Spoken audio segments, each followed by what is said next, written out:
μιλάτε. Τι είναι αυτό, Βίντεο. Μιλάμε. Ναι, μιλάμε. Θα μας πάρεις. Πώς μας το παίρνεις, Γιώργο? Είμαστε Πού στην θα Ιερουσαλήμ. πάμε, τώρα πού θα πάμε? Πολύ όμορφο εδώ. Απίστευτο. Η εργασία μου. Πολύ. Μην τον ακούσαμε. Νίκο μου, Δημήτρη Δεν μου, ακούσαμε. Κεραμπούλα μου. Λοιπόν. Έλα, σου βάλουμε και εσένα μέσα. Είναι ωραία. Είμαστε στην Ιερουσαλήμ. Ναι. Όχι, είμαστε στο Τελαβίβ, είπαμε, παιδιά. Στο Τελαβίβ. Ισραήλ.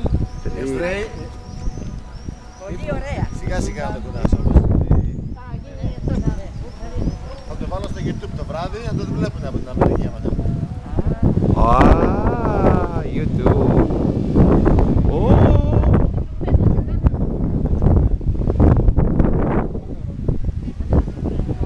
Πάμε λίγο πιο κάτω, πάμε λίγο πιο κάτω. Πάμε λίγο πιο κάτω, 5 λεπτά. Θα πάμε στην πλατεία, αλλά... Σταματάει, Γιώργο, πώς το σταματάς?